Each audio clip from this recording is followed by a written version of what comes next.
Qoftë Jezu Krishti. Të dashur dëgjues, në takimin e kaluam jemi ndal duke filluar të meditojmë pak mi gjendjen, nëse mund ta quajmë kështu, ekonomike të familjes shenjte. Edhe thamë se nuk është fort e rastit të themi se bëjmë fjalë për një gjendje mirimi në këtë familje. Edhe nuk është e drejtë që të ngutemi duke dashur të theksojmë dashninë e Zotit për ne, që është bën njeri, të mendojmë se ishte miran në gjendjen e tij ekonomike. Nuk ishte absolutisht pasanik, patjetër, por për njerëzit e kohës ose të Nazaretit ku jetonte, familja e shenjtë kishte një jetesë të qëndrueshme pra. Patjetër se gjanat ishin shumë ndryshe kur familja e shenjtë ju kërku të shpërnguleshin më parë në Betlem, ku thamë mund të kenë qëndruar një kohë të konsiderueshme, maksimumi 2 vite, e pastaj në Egjipt, shumë larg. Për të kthyer pastaj prap në Nazaret, pra një shkoja shumë e mundimshme. Por edhe kjo është domethënë se Jozefi dhe Maria u treguan të gatshëm që të linin gjithçka që kishin, vetëm që shpëtonin Jezusin foshje. Këtu kemi arsye të mendojmë vërtet në skajet e mjetesës, në këto shpërngulje të dhunshme që ju desh të banin. Me sa shumë vështirësi Jozefi siguronte bukën e përditshme për këtë familje të vogël e të mistershme, kur ju desh të shpërngulin në Betlem, në Egjipt e pastaj në Nazaret pra. Por kur fillojnë të qëndrojnë gjatë në Nazaret, ishte ndryshe. Kjo na mëson se është bukur her pas here të grumbullojmë të ardhura, por të jemi të aftë të ruajmë masak lirinë e brendshme që ti shpenzojmë gjitha nëse na paraqitet një vlerë madhore. Është një poezi shumë e bukur që është bërë njoftën edhe në shqip, që titullohet Në mundsh, e një autorit britanik, një poet britanik, Joseph Kipling. Ai rreshton në mënyrë shumë të bukur, brillante, bile shumë gjana që gjoja i ati e thot birit. Dhe në një far piket thot këto fjalë: në mundsh, fitore që ke korrur, ti flijosh të gjitha si në një lojë, të rrezikosh vetëm për një qëllim, të humbasesh e prap t'ja fillosh nga e para dhe humbjen kur të mos e zënsh në gojë.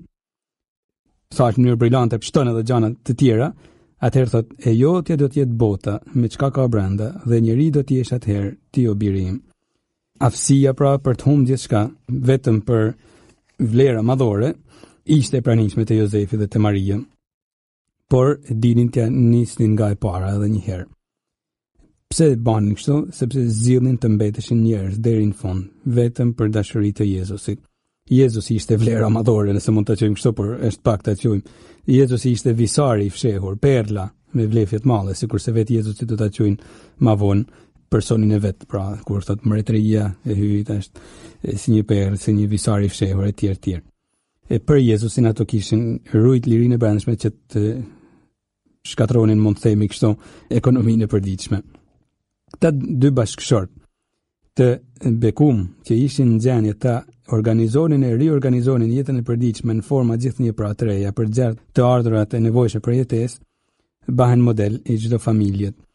Se çfarë do të thotë varfëria e shpirtit për cilin Jezusi më vonë do të ngulte kam kur i fliste bos, pra që të punojmë patjetër, por të mos harrojmë të jemi njerëz dhe në fund, e ta dimë se të ardhurat ekonomike nuk janë qëllim vetveti, por janë vetëm në shërbim të personave që përbajnë familjen.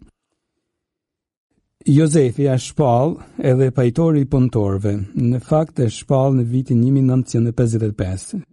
Shumë afër nesh, mund të themi pra. Prandaj e ka shpall Papa Pio i 12, që themeloi bile edhe për kujtimin liturgjik të Shën Jozefit me datën 1 maj. Prandaj thamë se për shpirtëria, devocioni, dashamirësia e kishte për këtë shenjtë ka gjithnjë duke u shtuar, sidomos në të 2 shekujt e fundit. Shën Jozefi shpall pajtori i punëtorëve, kjo nga që ai vetë për të mbajtur familjen e tij, antari i cilës ishte një prej personave të qëndrueshme të trini, punonte dhe puna e tij ishte bekim për personin e tij, por doli edhe si nim për marr njerëzimin, sepse hynin në mënyrë të mistershme në ato ingranazhet e planeve hyjnore për shëlbimin e botës.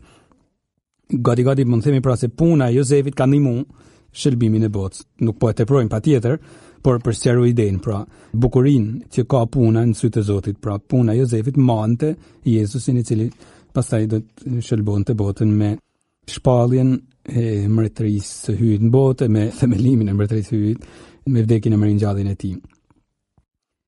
Pse të mos ndalemi pak për rëndësinë e punës?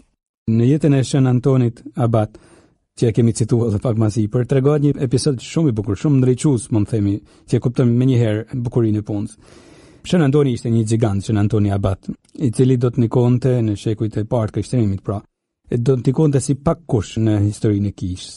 Kaq brillant ishte, kaq i madh ishte, sa që Shën Antoni padol shtando kur përpara quhej Ferdinand zgjodhi të bëhej frat, mori emrin e tij, pra Shën Anton.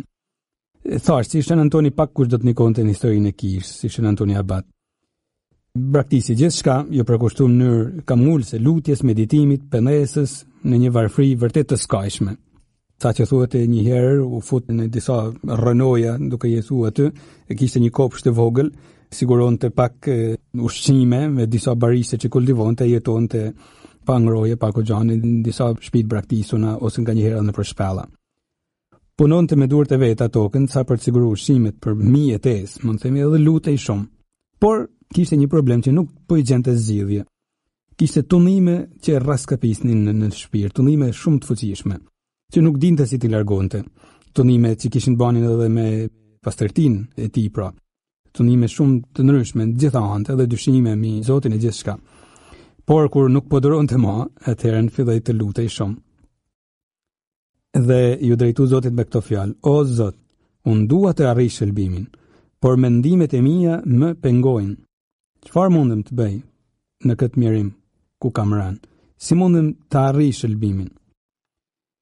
E ashtu duke menu gjana tilla, duke pra u lut në këtë formë, holli syt pak përtej, edhe vuni re një djalosh rastisht, nuk ishte rastisht, por këtij ju dukti rastisht, i cili rrinte ulur, pastaj ngrihej në kam, e fillon të punonte tokën. E linte punën, ulej përsëri, pushonte, pastaj lutej, e ndërpriste lutjen, pushonte, çoi në kam prap, punonte tokën, e filloi ta befasonte pak kush ishte ky njeri, pse po bante ashtu. Filloi t'i afrohej Shën Antoni, këtij njeriu misterioz, dhe kur i shkoi krejt afër, ky djalosh misterioz ju drejtu dhe i tha: "Bëj kështu e do të shëlbohesh." Edhe u zhduk.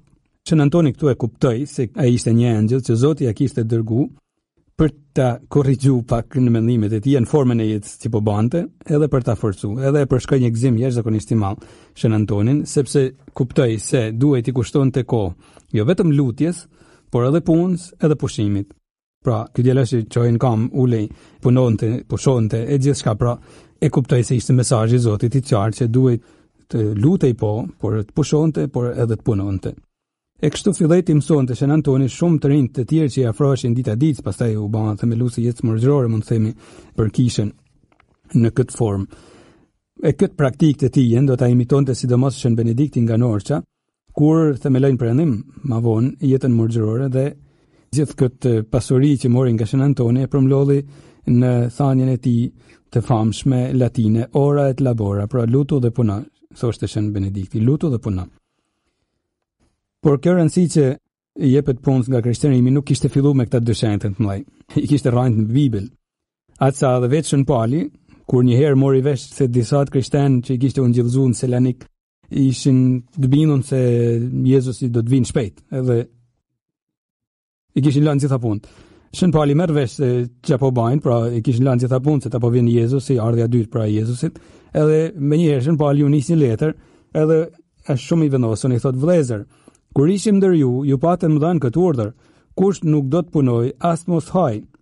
Tani po dëgjojmë se disa ndër ju jetojnë në papunësi, nuk punojnë asgjë dhe humbin kohën kot.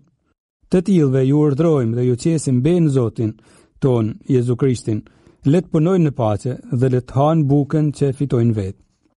Shumë praktik Shën Pali. Menjëherë i thot kush nuk do të punojnë, as të mos haj. Nuk e thot në letër, por thot kur ishim ndër ju kemi thënë kush nuk do të punoj, as mos haj. Pra, ja u kujton se fillën predikimet e veta Shën Pali vetë e pas ka pas pra zakon të porosisin punën. Nëse këta kishin harruar, atëherë nuk ja u kursen t'ja u kujtojnë edhe një herë në letrën e tij. E kështu kishte bërë Shën Pauli edhe me krerët e kishte Efesit, kur u dha disa porosi para se të largohej përfundimisht prej aty, dhe u kujtoi se ai vetë kishte punuar si gjithë tjerë për të siguruar jetesën e tij gjatë qëndrimit në mesin e tyre.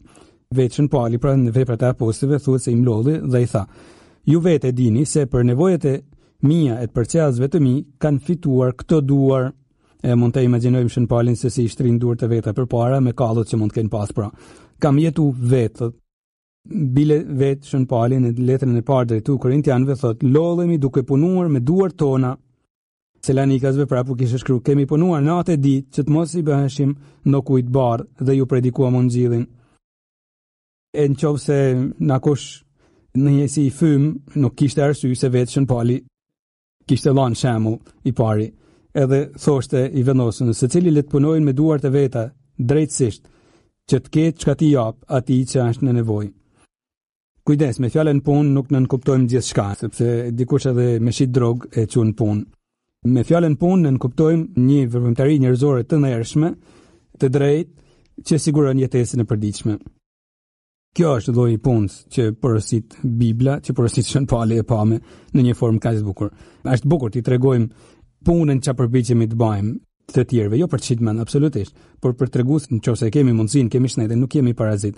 Bile puna jon mund të bëhet një mënyrë për të ndihmuar të tjerë, thotë Shën Pauli, secili le të punojë me duart e veta drejtësisht që të ketë çka t'i jap atij që është në nevojë. Pra, kush është me probleme shëndetësore e më radhë.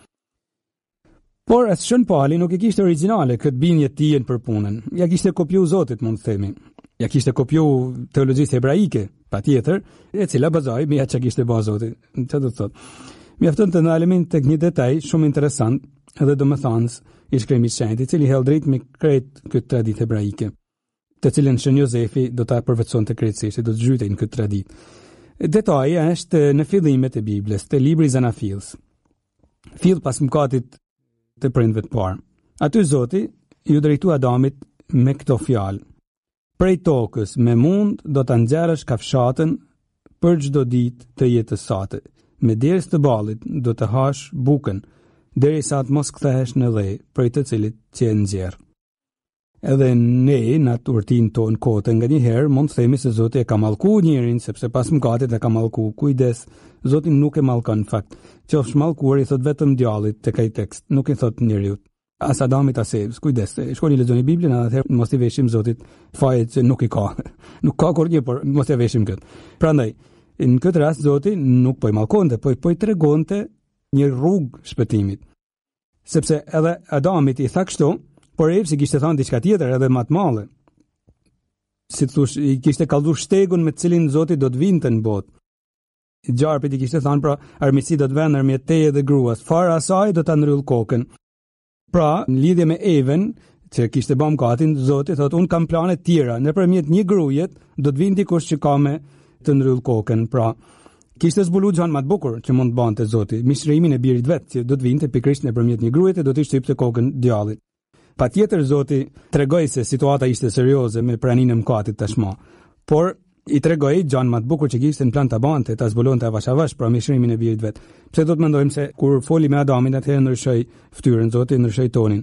Pra po i tregonte edhe Adamit një ilaç konkret me të cilin mund të shëlboheshin, mund të arrinin shëlbimin. Në rastin e Evës thatë që do të vinë ai që do shtypin kryet në djallit, shëlbuesi pra. Adamit i dha një ilaç tjetër për jetën e tij të përditshme, për të mposhtë tunimet e djallit dinak. Kjo është puna. Puna e përmbledhi me dy fjalë. Puna pra nuk është mallkim, por është ilaç. Është ilaç në kuptimin edhe më shpirtëror të fjalës, edhe fizik, por në kuptimin më shpirtëror të fjalës mund ta përdorim pa frikë.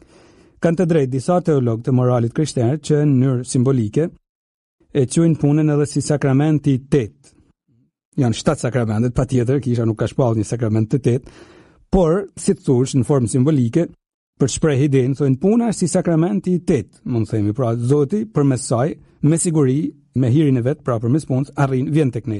Sigurisht përmes pagëzimit, të rrëfimit të gjitha, pra me siguri ne besojmë se aty Zoti vepron me siguri më të madhe, kur e marrim me fe patjetër, secili sakrament, edhe puna e shoqëruar me një dashuri, me një fe për dishmërinë e jetës tonë, aty me siguri ajo shndrohet në praninë të hirit hyjnor. Prandaj duke ju kthy fjalëve të Shën Pauli që i cituam më sipër, puna është mjeti për të qëndruar në hir të Zotit. E plus rasti më i bukur për të punu edhe për të fitu edhe për ata që nuk janë në gjendje të fitojnë, për të shpreh edhe dashurinë, pra, që t'i japim thot atij që është në nevojë. Puna pra na siguron se e gjithë shoqëria njerëzore është në gjendje të gjejnë ilaçin për të qëndruar në kam, për të qëndruar e bashkuar.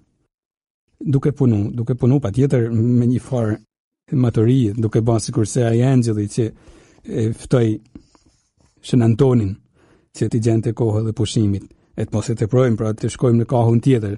Maraku i Zotit në rastin e Shën Antonit ishte që ti thoshte mos rri duke u lut shumë, por duhet edhe të gjesh kohë të punosh edhe të pushosh. E ne nuk duhet ta teprojmë, të gjejmë kohë vetëm për punë e për pushim e jo për lutje. Do ta dim ta marrim peshorën në vendin e duhur. Por jemi duke folur për punën. Bukuria e punës, me gjithë maturinë që duhet ta kemi, që të mos e teprojmë edhe në këtë pikë për të stërmunduar veten, por bukuria e punës. Këtu populli ynë ka një proverb shumë simpatik. Kur nuk e çfarë bën, thot, luaj derën të paktën, shpik diçka. Bën edhe një punë kote. Edhe një punë që në fakt duket se s'ka kurfar dobijet, por mos rri kot, puno diçka. E kjo nuk bën nesh me atë që tham në lidhje me nevojën për gjet hapësina lutjet, edhe meditimit në jetën tonë përditshme. Sepse ato janë si punë, po ta mendosh. Edhe ato kanë atë mundin e tyre. Edhe pse në një rrafsh ndryshe, jo fizik, edhe nganjëherë edhe fizik sepse kërkon edhe impenjim patjetër, por ma shumë në një rrafsh shpirtëror e psikologjik. Nuk bën nesh, sepse aty është lodhje. Bile, në liturgjinë e orëve, kisha, në urtinë e vet, e fillon gjithmonë lutjen duke thënë: O hyj me e në ndihmë, o Zot, nxito të më ndihmosh, shpejto të më ndihmosh, si mund të jenë përshtat. Janë fjalë të një psalmit, nuk është se i ka shpik kisha, por i ka marrë për një psalmit që në fakt thot: O hyj me e në ndihmë, o Zot, nxito të më ndihmosh. A thu se është duke shkuar në ndonjë punë, pra, psalmisti ose ndonjë betejë, mund të themi, dhe kërkon ndihmën e Zotit. Edhe lutja ka lodhjen e betejën e vet. Prandaj, pra, nuk bën nesh me atë që thamë për dashurinë që duhet kemi për punën, por edhe për punën reale. Shumë shkrimtarë me famë e këshillojnë shumë zëdhin që duhet kemi për punën në jetën tonë. Shumë shkrimtarë shpirtëror nuk ngurrojnë ta quajnë demelizmin si nana e gjitha veseve. Demelizmi është nana e gjitha veseve. Edhe psikologjia mëson gjithnjë me këmbgulje se askush prej nesh nuk duhet të thonë për shembull nuk arriti bëj këto mëkate, pra kur njeriu rrin kot, dalin në pa anë të matkësie të njeriu. Sepse thash psikologjia mëson, psikologjia e thellësive njerëzore mëson se janë si gjarpri në ngur disa vese që rrin aty poshtë, edhe demelizmi thosh e heq gurin edhe dalin pa. Patjetër ne nuk do të punojmë me atë depresionin që të mposhtim ndonjë tonim që mund të na vinë. Jo, patjetër, por nëse rrim kot e mësojmë veten të jemi demel edhe i mshojmë kësaj prirje që e kemi të gjithë pak për demelizëm, por nëse e ushqejmë, atëherë do të dalin si gjarpri prej nën ngurit, do të dalin pa veset matkësia që mund të ndryjmë të gjithë njerëzit. Kjo e përforcon edhe më fort pra që thamë më sipër, se puna është ilaç shërimi, e jo mallkim për njeriu. Shën Benedikti i Norçës, që thamë e kishte përmbledh gjithçka pra, në atë thanjen e tij orat labora pra, lutu dhe puna, thoshte: Demelizmi është armiku i shpirtit. Prandaj vëllezërit, e kishte fjalën për morgjit pra, vëllezërit në disa orë të caktuara duhet të merren me punë krahu dhe në disa orë të tjera me leximin e teksteve hyjnore. Pra duhet ta lodhin trupin e të punojnë, e të angazhojnë, e pastaj edhe të luten e të gjejnë kohë për tekstet hyjnore pra. Me sa duket dakord me këtë ide të Shën Benediktit ishte edhe Volteri i famshëm që shkruante: Puna largon prej nesh 3 teksia të mëdha: mërzin, vesin edhe nevojën. Pra i largon prej nesh 3 teksia të mëdha: mërzin, vesin edhe nevojën, thoshte Volteri.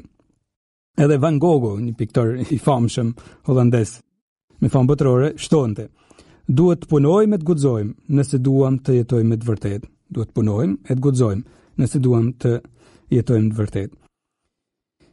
Është interesante këtu pra të vëmërej se kur Zoti i tha Adamit me djersën e ballit do të fitosh bukën, thjesht po zbërthente atë që para mëkatit Zoti i kishte thënë të dyve, kur u kishte thënë: shtohuni, shumohuni, mbusheni tokën dhe sundojeni atë. Kjo është para mëkatit, para se të ndodhë mëkati. Kur ndodhë mëkati, Zoti nuk në vrikoset, mund themi, por E zbërthena që kishte thënë si në kod, shtohuni, shumohuni, mbushini tokën dhe sundojeni atë. E zbërthen këtë fjalën sundojeni, si do të sundojnë? Me punën e tyre, me djersën e ballit, pra. Tokën do të sundonin me genialitetin e tyre, edhe me punën e përditshme të genialitetit të tyre, që Zoti e ka vënë në mënyrë të pashlyeshme në natyrën njerëzore, pra. E në lidhje me genialitetin, kur na shkon mendja te njerëz genial, për shembull, pa frikë mund të na shkojnë mendja te një gjeni vërtet i veçantë, Albert Einstein, i cili thoshte këto fjalë: genialitet do të thotë 1% talent, 99% punë e mundimshme.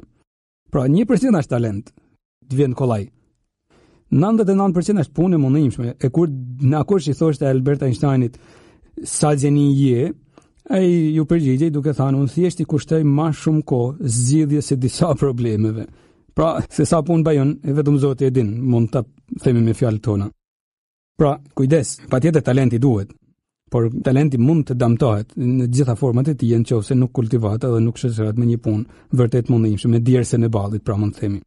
E theksojmë edhe Zoti thjesht po zbërthente atë që kishte thënë në kod, pra nëse kështu mund ta quajmë, të dyve, Adamit edhe Evës, kur i krijojnë, kur i thotë sundojeni tokën me genialitetin e tyre, me punën e tyre të zakonshme, e të përditshme. Shën Agostini i Madh thoshte: lutu sikur gjithçka të varej prej hyjit, dhe puno sikur gjithçka të varej prej teje. Shumë e bukur. Lutu sikur gjithçka të varej prej hyjit, pra lëshoje gjithçka në dorë të Zotit, është e vërtet. Po kur të nisësh punu, kije këtë vetdije pa frikë se gjithçka varet në dorën tënde. Kije pa frikë këtë vetdije. Pastaj sillen rrethanat që gjithçka shkon dam, patjetër, prandaj këtu është lutja, feja, na ndihmon të hyjmë në duart e Zotit edhe më shumë, i cili edhe këto rrethana mund t'i kthejnë në favor të historisë së shëlbimit tonë të botës. Sa bukur është të mendojmë këtu se Shën Jozefi, pra, dinte t'i bante bashkë me një lehtësi të veçantë intimitetin e përzemërt me Jezusin, me Marinë në jetën e tij të përditshme, edhe zellin për punën. Edhe është ngushëllim për gjithë ne ta kundrojmë këtë zell për punë që kishte Shën Jozefi, sepse edhe ai si të gjithë ne kishte lindë me mëkatin origjinal, po e ritheksojmë edhe një herë. Edhe si mund ta mposhte lakmin për mëkat, duke pas pra si cenër të jetës vet Jezusin, inimum prej përvojtnisë së pashoqet të Marisë, dhe duke punuar pra me shumë dashni për këtë familje të vetën për rreth 30 vitet e fundit të jetës së tij, pra, mund të themi. Këto ishin ilaç për Shën Jozefin. Intimiteti me Jezusin, me Marinë dhe puna. E pse nuk duhet të jetë ilaç edhe për ne? Ky mund të jetë ilaçi më i bukur edhe për jetën tonë. Të dimë të gjejmë kohë për intimitetin tonë me Zotin në lutje, inimum prej shenjtërve të tij, për në mesisë së shenjtërve të tij, dhe t'i kushtojmë kohë edhe punës. Shën Jozefi, mund të themi, po afrohej ka fundi jetës tij. Por kishte edhe një, mund të themi, një fazë shumë të rëndësishme për të kaluar para se të përballonte fundin e jetës tij. E këtë na sjell pjesa e Ungjillit. Është fjala për atë episodin e gjetjes së Jezusit në tempull, me anë të cilit Jozefi, edhe Maria, patjetër, por jemi duke ndalë në këtë rast tek Jozefi që e kishte kuptuar gjithnjë më mirë se misioni i tij ishte të bëhej për Jezusin pasqyra e Atit Qellor, Jozefi do të ndihmojë edhe më shumë fuqimisht në këtë vetdije, do të ndihmojë të shkonte edhe më thellë, shumë thellë bile. Është fjala pra tham për atë episodin e pranisë së Jezusit 12 vjeçar në tempull të Jeruzalemit, ku e gjetën duke bashkëbiseduar me dietarët e ligjit, t'i kthehemi ngjarjes. Edhe Jozefit e Marisë ju desh ta përjetonin atë tmerrin që mund ta përjetojnë të gjithë shenjtë, e kanë përjetuar gjithë shenjtë, mund ta përjetojmë edhe ne, e tmerrin e humbjes së përkohshme, mund të themi, të Jezusit nga jeta. Disa shenjtër këtë fenomen e kanë quajtur nata e shpirtit, ku duket sikur je pa Jezusin, çamnolli, e kisha afër mejet, duket se nuk e kam më. Është një natë e tmerrshme. Edhe Jozefit e Marisë ju desh ta përjetonin. Bile nga ana kronologjike, jo një natë, po ishin 2 net, sepse vetëm të tretën ditë e gjetën në tempull. Edhe atë vit kishin shku në tempull, si çdo vit tjetër, me gjithë mundimin e udhëtimit, por edhe me atë lehtësimin se po banin diçka shumë të natyrshme që i takonte çdo hebreu të devotshëm që kishte mundësinë fizike të shkonte në tempull. Bile ai vet, kur Jezusi do të mushte 12 vjeç, ishte edhe më i gëzueshëm, sepse për herë të parë, sipas traditave interesant, Jezusi fëmijë mund të lejohej të hynte në disa pjesë të tempullit ku më parë nuk lejohej të hynte një fëmijë. Për shembull, ai tani mund të afrojë vendit ku kushtoi flija, si alteri i madhështor që kishte tempulli në Jerusalem, dhe mund të afrojë edhe vendit të shenjtë, më të shenjtë të tempullit, që ishte shenjtroria shenjtrorëve. Aty, mbrenda asaj llomet, mund të themi kështu, brenda tempullit, dihej se ishte arka e beslidhjes me 2 pllakat e 10 urdhërimeve, dhe i thonin banon Zoti aty në atë dhomë. E dinin patjetër vlerën simbolike të fjalës banon, se Zoti ishte kudo, por 2 engjëj që ndërthojnë se runin arkën, kishin 2 kerubin, kishin krahë të shtrirë njëri kundrejt tjetrit, dhe forma që ato krijonin këtë formë duke si një fron, pra froni i Zotit. Dhe Jezusi është hera parë që i afrohej këtyre vendeve. E mund ta bante këtë shoqërim të Jezusit vetëm Jozefi, sepse Marisi duhet rrinte nga pjesa ku qëndronin gratë. Edhe imagjinoni Jezusin me Jozefin përdoret së bashkut, pra se si afrohen te këto vende. Natyrisht edhe Jozefi me Jezusin mund të afroheshin deri një farë piket, sepse kishte kufizime për popullin, patjetër. Por Jozefi nuk e vinte re se përdoret, kishte Jezusin patjetër që po entuziasmohej, por nuk po vinte re se pas një entuziazmit natyrshëm të çdo fëmijët, që shikonte ato gjëra gjigande për herë të parë, kishte të fshehur edhe një entuziazëm shumë mistik, të një niveli të paimagjinueshëm për njeriu. Për shembull, si mund të jetë ndjer Jezusi vet kur për herë të parë shikonte vendin ku flijoheshin qengjat. E Jezusi vet më vonë do të ishte qengji hyjt, sikurse e përcakton Gjon Pagzusi. E çfarë ndjesijet mund të kenë zgjuar, mund të themi, tek natyra njerëzore e Jezusit, e vetdia e tij njerëzore, duke i pa qengjat që flijoheshin, ai që më vonë vet do të ishte qengji për shëlbimin e botës. Çfarë ndjesijet mund të kenë zgjuar në Jezusin momenti kur janë afruar shenjtrorëve, pra aty ku thamë, pra besoni se banonte hyj. Si mund të jetë ndje Jezusi kur mendonte se ishte edhe fizikisht më pranë se kur vendit që simbolizonte fronin e atit vet qiellor, që ishte me te në të njëjtin fron lavdiet, pra në lumnin e Parizit. Si mund të jetë ndje Jezusi këtu në tokë, i cili në tokë ishte shëmbëllesa hyjt pa pashëm. Edhe arka, që ndryhe të mbrëm, që thorin pra simbolizon praninë e Zotit në mesin ton, arka ishte ajo vet simbol i Jezusit. Arka vet kishte madhështi të madhe, por ishte simbol i atij që u ofrua ditë për herë të parë i Jezusit. Ai ishte prania e Zotit në botë, pra. E çfarë gjanash të bukura do të kenë ngjallë në natyrën njerëzore të Jezusit, që do të themelonte aty me gjakun e tij beslidhjen e re. Edhe ajo shenjtrorëve do të ishte shëmbëlesë e shenjtrores që do të hapte Jezusi për gjithë shpjetrat. Nuk kemi kohë të ndalemi këtu, por tradita e shumë teologëve thotë se para se të ndodhte vdekja e ringjallja e Krishtit, asnjë shpirt, asnjë njeri nuk e gëzonte lumnin e Parizit në plotësi. Engjëjt po, me gjitha arallet engjëllore, por njerëzit jo, vetëm me vdekjen e ngjalljes e Krishtit, atëherë hyjnë në shenjtrorëve pra në lumnin e Parizit, të gjithë shpirtat që prisnin kulmin e historisë së shëlbimit në Krishtin. Letra e drejtuar hebrejve na thot të fjalë shumë të bukura që na ndihmojnë në këtë rast. Erdhi Krishti, thot, kryeprifti të mirave që do të vinë, dhe në përgjak të vetin hyri një herë përgjithmonë në shenjtrorën e shenjtrorëve dhe fitoi shpërblimin përfundimtar.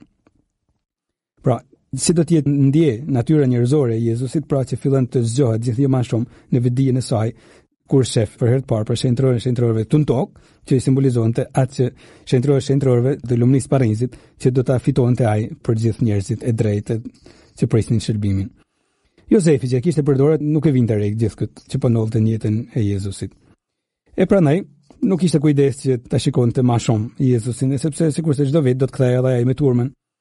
Edhe nisen të kthehen për në shtëpi, por nuk kishin vërej se Jezusi ishte përhum, në kuptimin më të shnosh të fjalës, ishte përhum në atë tempull të madh, që kishte filluar të hyjnë pra vetdia e tij në intimitetin me atin e vet, vetdia njerëzore, theksojmë. Jezusi kishte pasi gjën më të natyrshme mu ndal në tempull. Mos më shku më mas në për momentin paktën, por pra shohim.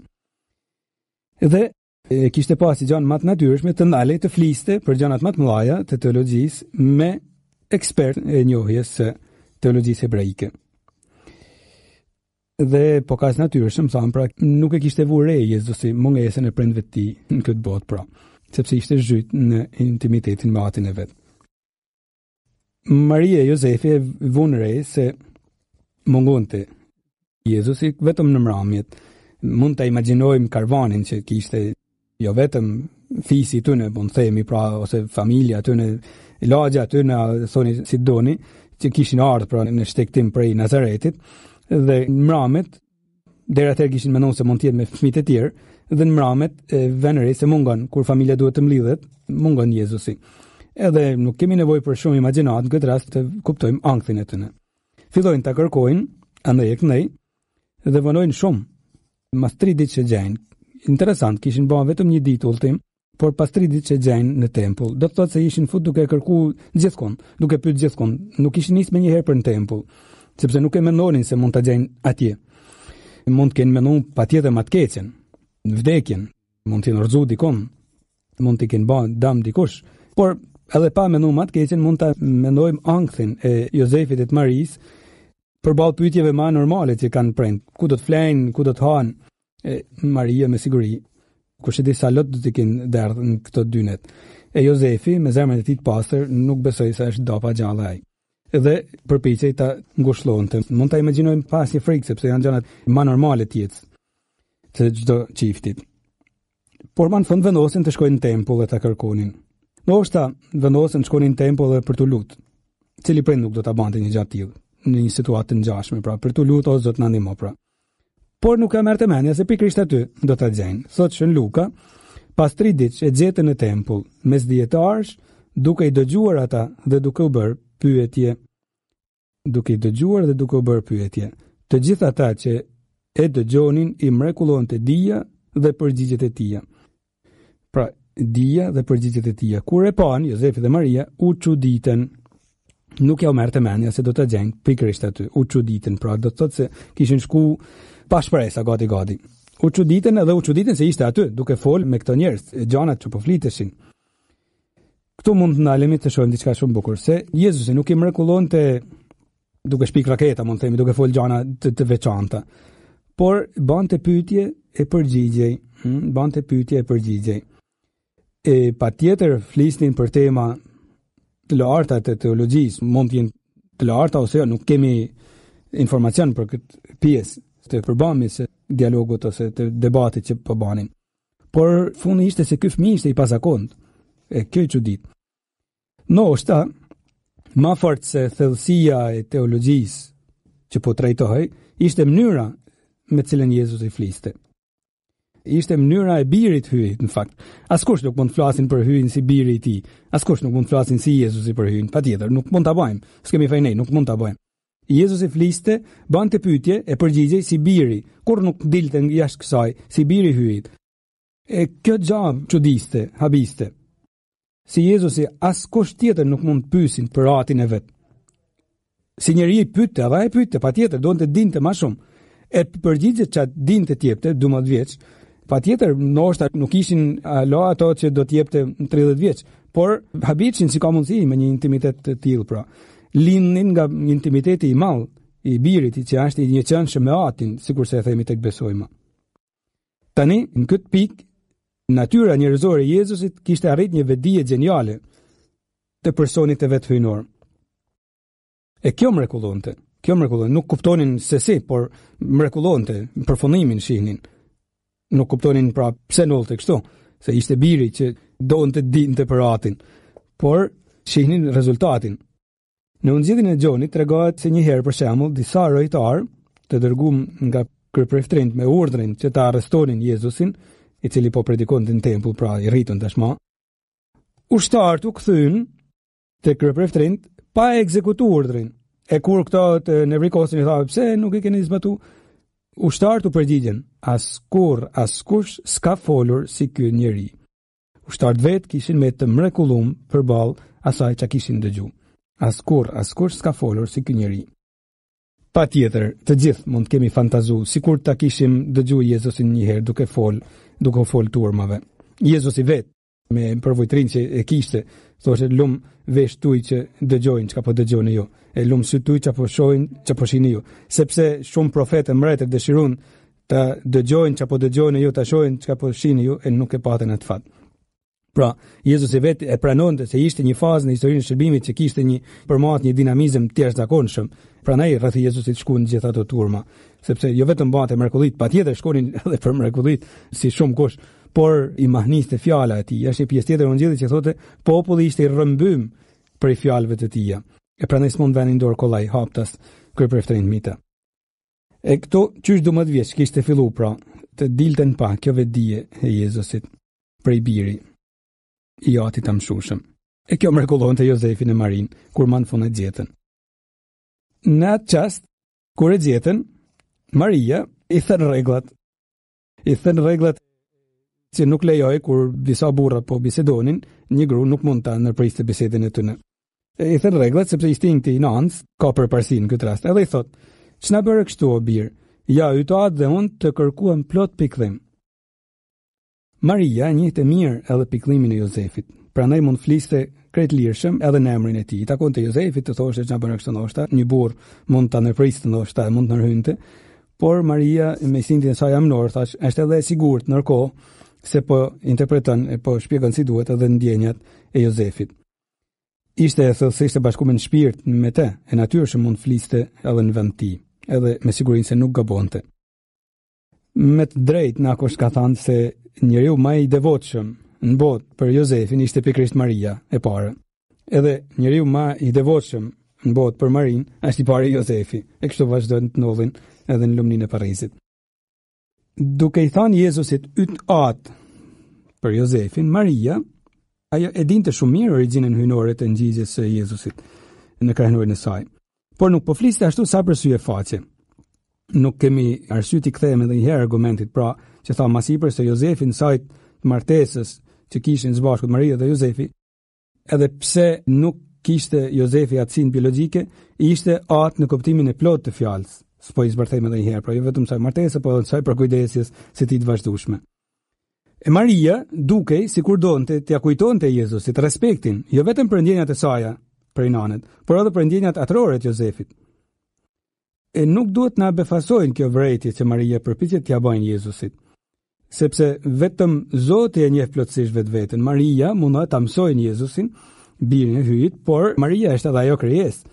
Shën Pauli thot, çka është në hyjin askush nuk e di, përveç shpirtit të hyjit.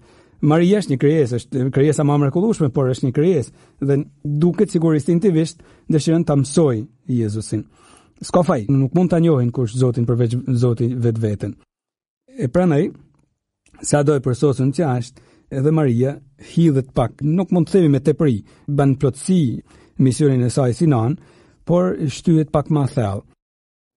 E pranaj, merr si përgjigje nga Jezusi, kujdes jo mungesë edukate nga ana e tij, por merr si përgjigje pikërisht një ftesë që të shkojnë më thellë. Maria e Jozefi të shkojnë më thellë në kuptimin e misionit të tyre.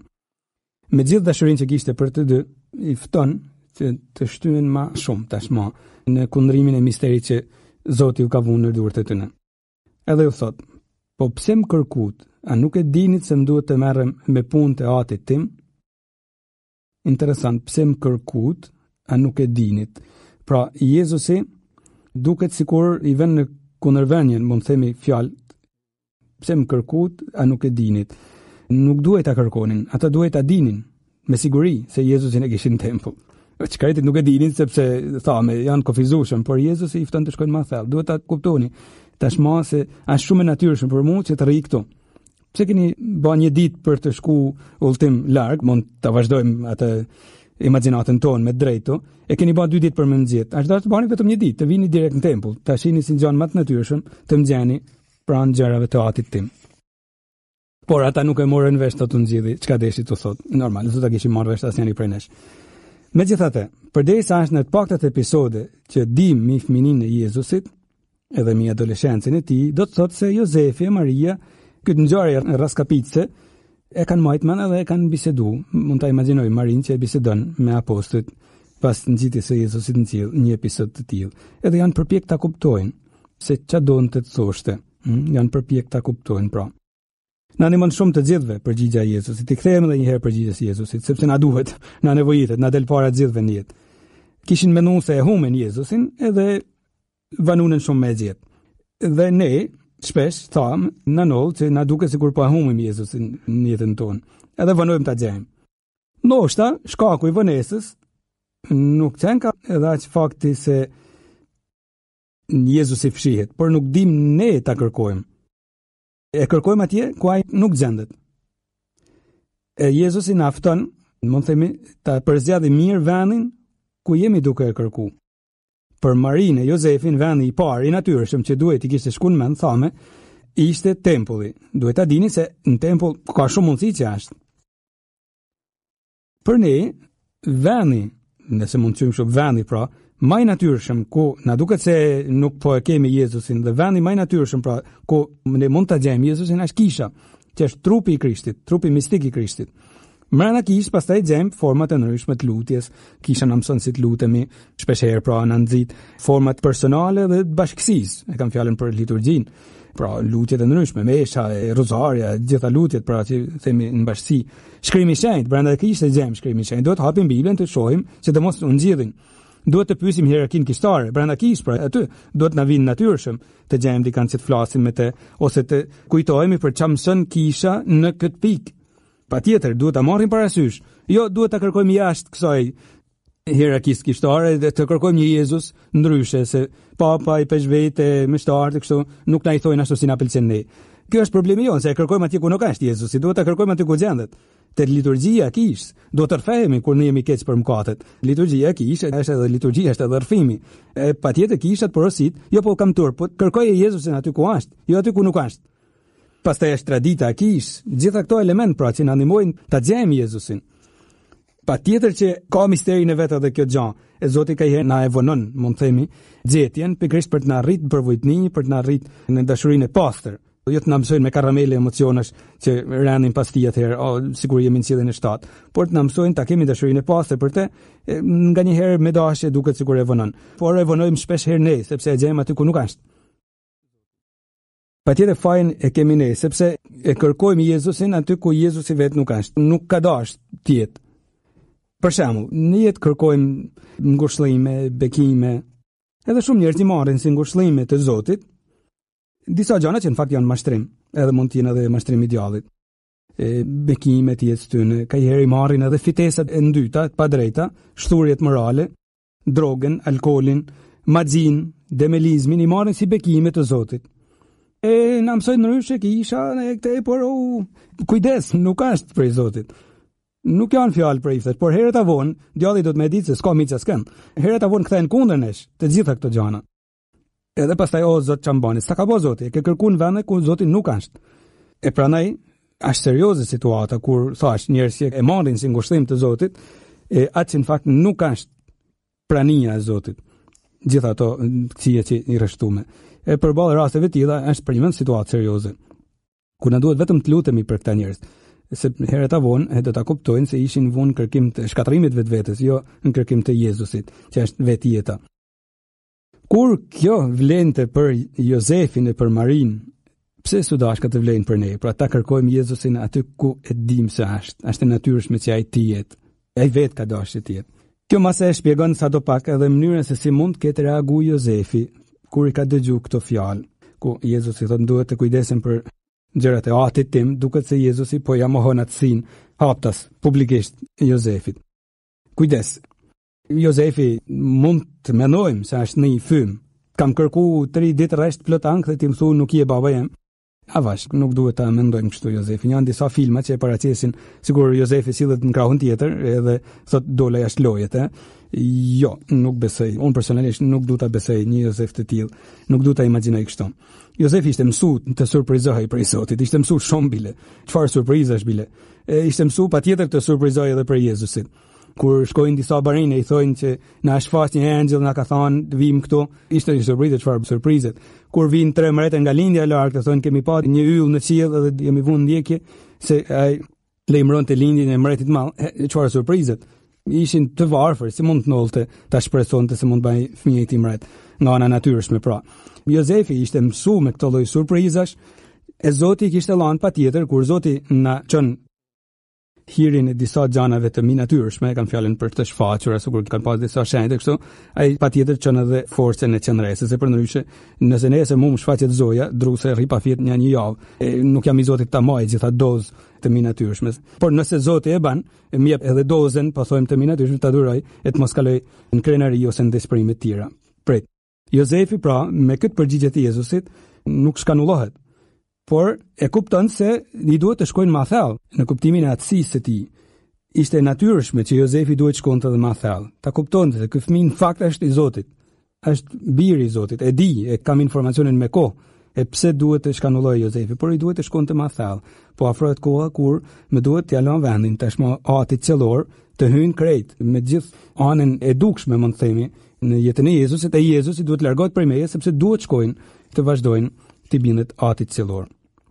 Kur edhe ne Jezusin format që vetëm ai din na kërkon të shkojmë më thellë në kuptimin e mistereve të tija, e të misioneve që na ka lënë në jetë, ta çojmë mendën te Jozefi e t'i kërkojmë një ndihmë që të na ndihmojnë prej qiellit me lutjet e veta, që të pranojmë edhe ne të shkojmë më thellë në kuptimin e misioneve që kemi në jetë. Është shumë bukur, është shumë e dhimbshëm nga një anë, por është shumë bukur. Kur Zoti duket se hesht, atëherë duhet të mendojmë, ndoshta është duke më fol dikun tjetër, ndoshta është një formë tjetër që ai është duke më folë, unë jam i fiksuar që ta dëgjoj në këtë formën që isha mësuar deri tash. Por është shumë bukur edhe është ndihmë jashtëzakonisht e madhe për të rritur në shetëri. Kjo ecë drejt thellësive të reja, që shpesh na kërkohet në lidhje me misterin e Krishtit, them, është shumë e mundimshme, por është më keq nëse nuk ndërmerret ky mundim as pak, sepse mashtrojmë vetveten. Duket sikur shpeshherë edhe unë vetë e rrfej publikisht nganjëherë dëshirojmë të gjejmë një farë lloj për shpirtërijet ku aty do të rrijmë gjithë jetën. Pastaj edhe nuk kemi nevojë më të shkojmë më thellë sepse arritëm atë shëntrimin, presim vetëm të shkojmë Paris. Avash nuk i dim format që Zoti na kërkon, edhe kjo është më bukur. Është edhe mundësi, por është më bukur ta marrim mundimin. Nuk i dim format që Zoti na kërkon të shkojmë më thellë nëpërmjet situatave të ndryshme të jetës, dhimbshme o të gëzueshme. Zoti na shkon të shkojmë më thellë, të kuptojmë deri në thelb gjanat që ai don prej nesh. Pa shkuar në këtë thellësi, mase nuk do të arrijmë kurrë të krijojmë gjana të bukura në jetë. E kjo është arsyeja. Ndoshta nëse nuk arrijmë të shkojmë në thellësi, nuk do të krijojmë as gjana të bukura në jetë. Edhe Jezusi vetë fshihet, fill ndoshta pas atij vendimit ton për të shkuar më në thellësi. Aty është Jezusi. Për shembull, edhe përfundojmë edhe për sot. Jezusi fshihen ka hyrën e Maris e Jozefit ju kërku ta pranonte atë shtatzani të natyrshme të Maris, e aty ishte Jezusi, ishte i pranishëm pra. Fill pas atij vendim, ai do të zbulonte se ka në familjen e vet birin e hyjit në jetën e tij të përditshme. E ndoshta edhe ne tham pra, pas këtij vendimit për të shkuar më thellë në format që Krishti kërkon e kisha në porosit që është trupi i Krishtit, tham pra, vendi ku i natyrshëm ne mund të takojmë Krishtin. Atëherën, nëse vendosim të shkojmë më thellë, mund të takojmë Jezusin. Ta lutim Zotin me ndërmjetësinë e Shën Jozefit që të na japin këtë lloj fejet dinamike, fetë lëvizshme, si ujë i rrjallshëm, jo ujë që rrin gjithmonë në vend. Si ujë i rrjallshëm është gjithmonë më i pastër. Ju bekoft, hyj gjithë pushtetshëm, Ati e Biri e Shpirtit Shenjtë. Amen.